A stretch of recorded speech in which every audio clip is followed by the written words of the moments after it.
Congress has one boss, the American people, but they are far too worried about their other bosses. Raising money, serving the party, attracting media attention, serving the powerful, building their political career, managing investments, and job hunting for a post-Congress position. I have 8 different bosses right now. I beg your pardon? 8 bosses. 8? 8, Bob. Today, on We the People Are the Boss, how we need to act like real bosses and get Congress in line.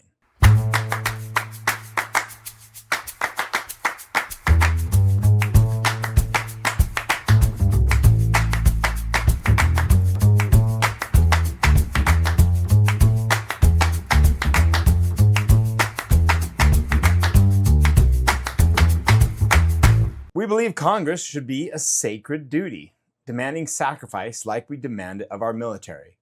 The sacrifice is different, but the standard should be the same. Country before self. Military members face danger, discipline, and limits on ordinary freedom. Members of Congress should give up private financial, career, and celebrity opportunities because of the immense public power we entrust to them. It is public service and an honor, not a self-serving role. It should feel like you give up a tremendous amount to serve. And the effort should be focused on building policy that serves the people. The sacrifice isn't there because of the numerous other bosses I mentioned to start this episode. Congress should not feel like winning a prize. It should feel like accepting a burden. Let's run through each other boss and how it diminishes their service. The fundraiser, the party leader, the camera, the powerful insider, the next election, the investment portfolio, the future employer. First boss, the fundraiser. Campaigning takes money, but congressional fundraising has become an industry large enough to compete directly with governing. In 2016, 60 Minutes showed a 2013 Democratic model schedule for new House members. 4 hours a day of fundraising call time and 2 hours for committee meetings and the House floor. That isn't a current 2026 schedule, but the money machine certainly hasn't disappeared. By March of this election cycle, House and Senate candidates had already raised $2.1 billion. When keeping your job requires feeding a multi-billion-dollar political machine, fundraising doesn't stay a side job. It may, on its own, take more attention than governing. Second boss, the party leader. Political parties are necessary. Voting with your party is not automatically evidence of corruption. But there's another lever most voters never see. Party leadership helps determine who gets prized committee assignments and chairmanships. And congressional reform testimony has documented fundraising expectations tied to these positions. Former Republican Rep. Ken Buck put it bluntly, constituents didn't elect members to raise money. They elected them to solve problems. When your ability to gain power inside Congress can depend on serving the party machine, your district isn't the only boss in the room. The third boss, the camera. Talking to constituents is part of representation. The problem is what the attention economy rewards. One study of official congressional Facebook posts found that angry disagreement brought an average of 206 more likes, 66 more shares, and 54 more comments. Another study found that on days a House candidate had a viral post, the candidate averaged about 71 contributions instead of 7, and $8,483 instead of $2,709.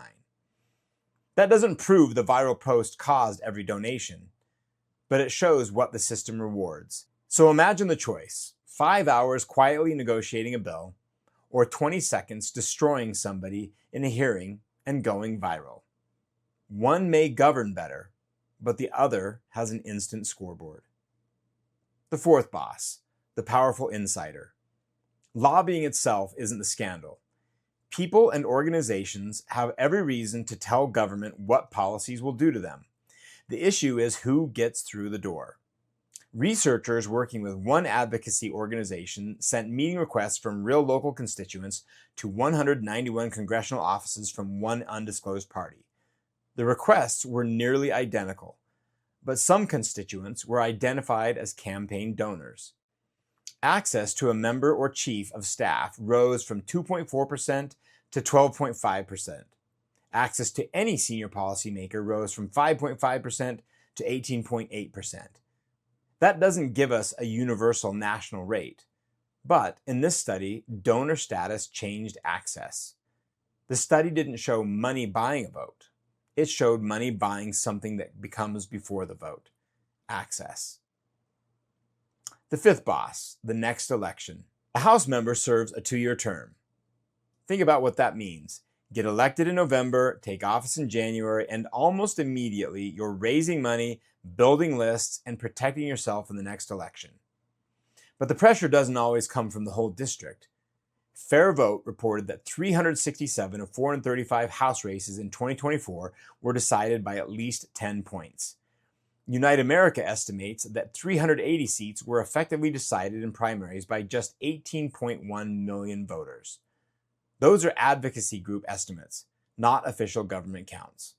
But they point to the same problem. In many districts, the real career threat is a smaller, more intense primary electorate, not most of the people the member represents. The result is permanent campaigning aimed at a narrow slice of the public, while much of the district can feel politically irrelevant. Keep accountability, but reduce permanent campaigning and narrow primary pressure. Sixth boss, the investment portfolio. We're not talking about owning a broad retirement fund.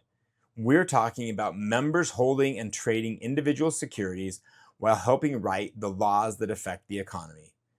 Common Cause, using congressional trading data, reported on December 12, 2025, before the year was over, that 202 House members and 56 senators owned stock, and that members had made more than 13,000 trades worth an estimated $636 million.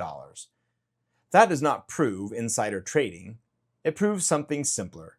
Voters are forced to wonder whether a public decision and a private financial interest overlap. The standard should not be whether anyone can prove corrupt intent. We should not create a private financial stake in public decisions. Public power should never become a private trading advantage. A representative shouldn't put us in that position. Seventh boss, the future employer. This does not describe every member, but Congress's own ethics rules explicitly plan for the possibility. House members can pursue future private employment while still serving, subject to disclosure and conflict rules. Senators must disclose most private job negotiations and recuse from conflicts.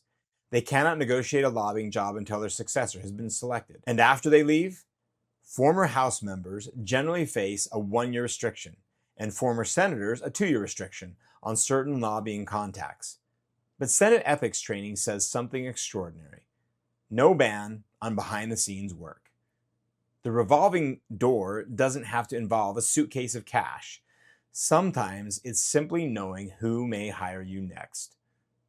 Our proposal is a lifetime ban on lobbying for former members of Congress, including paid, behind-the-scenes influence.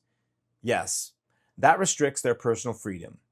We believe that sacrifice is far outweighed by removing the conflict.